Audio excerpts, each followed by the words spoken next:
Unrivaled Skyrim, and this is going to be a battle played against Sun Tzu, who is also on the TWHUB, and I played as the Athenians, and he played as Rome.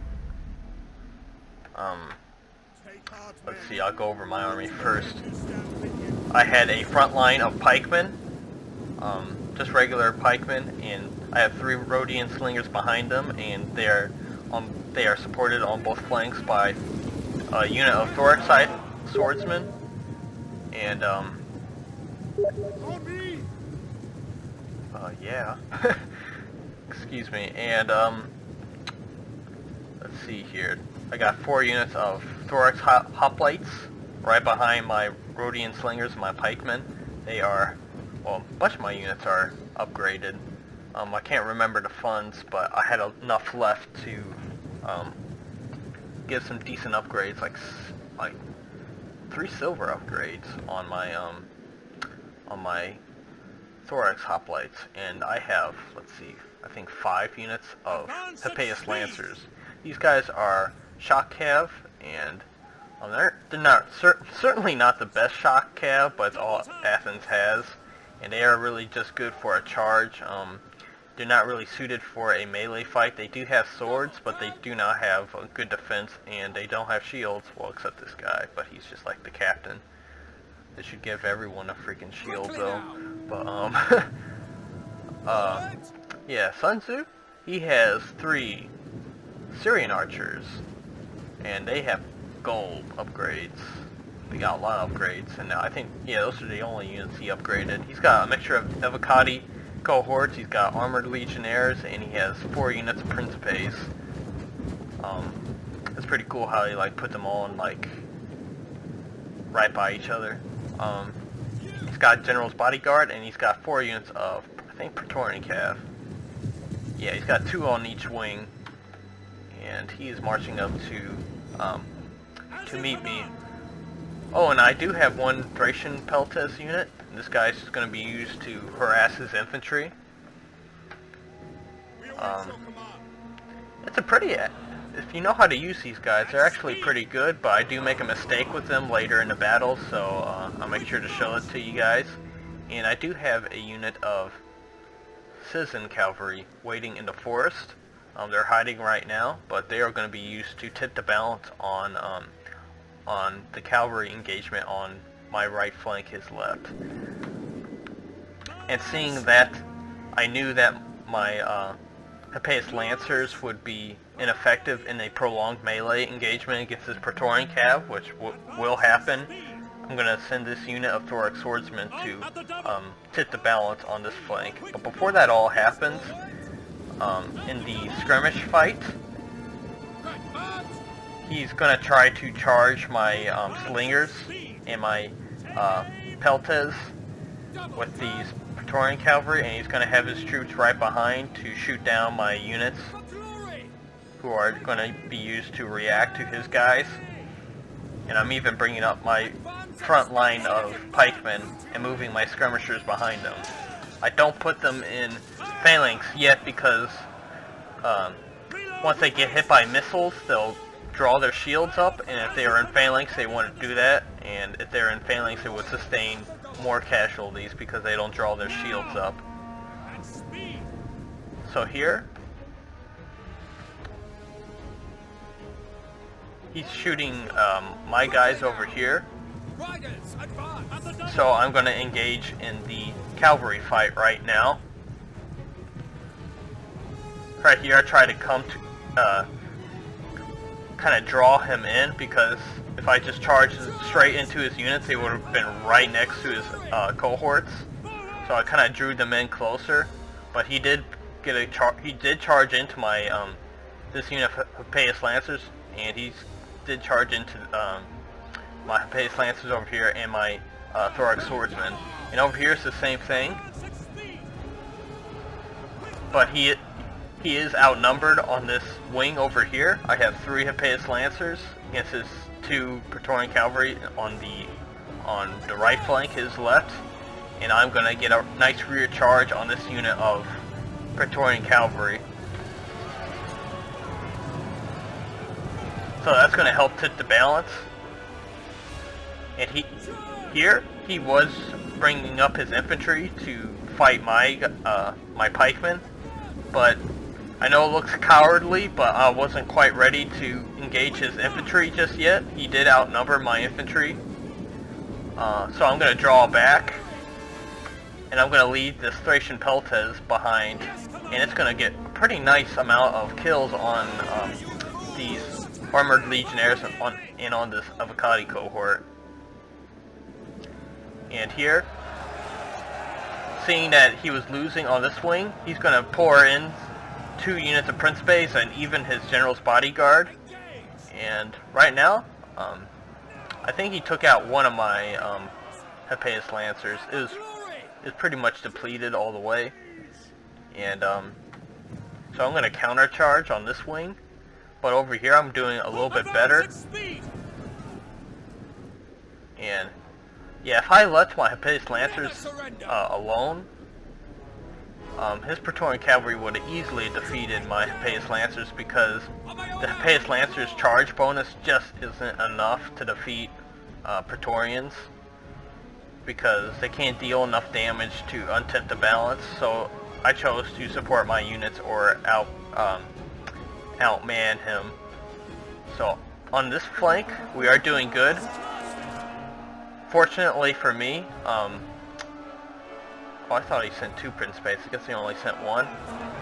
But fortunately for me, Principes aren't really that strong dealing with cavalry units. But if he had sent like maybe a few more, or like an armored legionnaire, let's see, I guess he doesn't have armored legionnaires over here, but I think it would have done a little bit better. And plus it's a little bit surrounded, so I was able to destroy his general's unit, so that's gonna help my guys,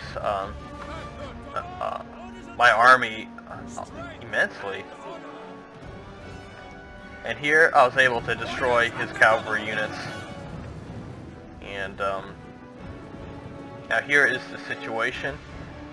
He did catch my Thracian Peltes. I had mistakenly taken them off skirmish, and they were just waiting for I had brought them up to skirmish with his armored legionnaires and his Avocati cohort, but they just stood there and he charged them in, and yeah, they got butchered.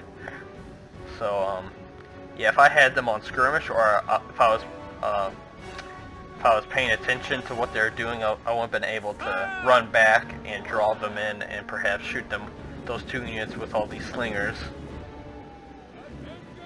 So I have free reign on his backlines. Let's see, Citizen Cav.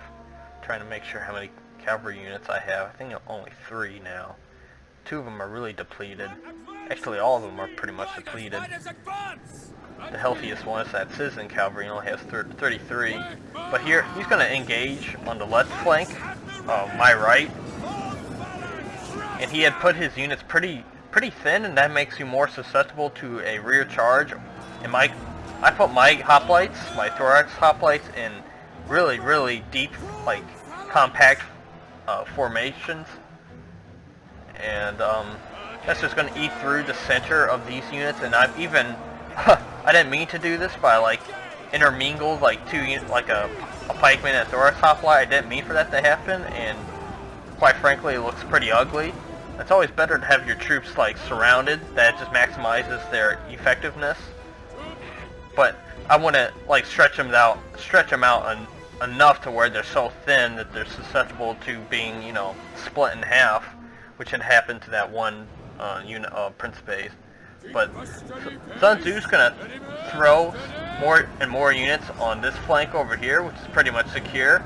I think I have my units in my thorax hoplites in hoplite phalanx, like in phalanx mode, so they're gonna get that bonus. Actually, no, they're not. That's not good. But over here, he caught some of my pikemen out of phalanx, and that's the danger of always trying to never putting your pikemen in phalanx, like just waiting before they engage. That's a dangerous thing, because you might forget. Now these units are pretty much screwed.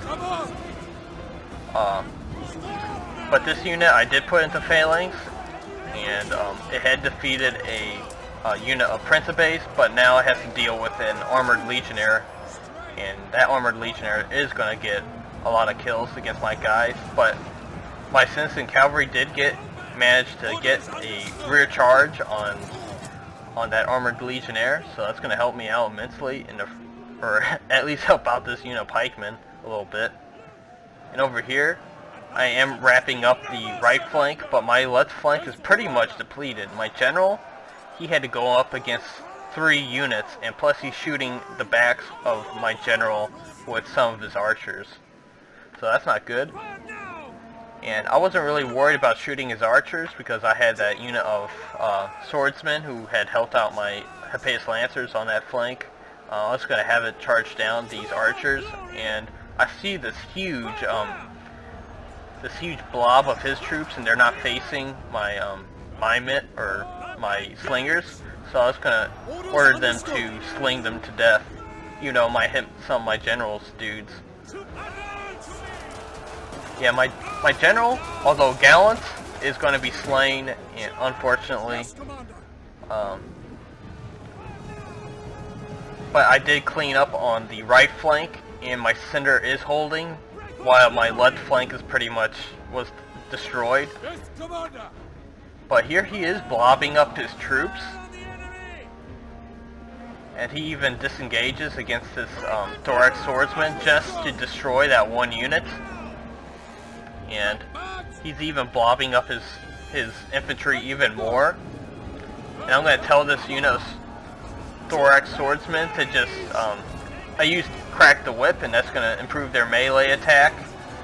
Probably should have put them in shield wall, because what I was going to use this unit for was to hold just, look, 6 units of cohorts or armored legionnaires, 6 units. One unit is holding 6 units. I can't stress that enough. And all the meanwhile, I'm going to countercharge, and then I'm going to surround his dudes. So that, and I even used a unit of pikemen that had routed. It came back from routing, and I threw it into the mix of things, and I didn't even care to put it in pike phalanx, because I just wanted to charge it in no matter what, and I didn't want to waste time. But yeah, good game to my opponent, Sun Tzu. It was really fun. I think what allowed me to totally surround him was just destroying his cavalry. I had to do that. I couldn't allow him to attack me. I had to draw him in while I attacked his and destroyed his cavalry. Yes, please like and subscribe. Please subscribe to the Total War Hub. Please do that. And thanks for watching. And this was Unrivaled Skyrim, and I'll see you guys later. Peace.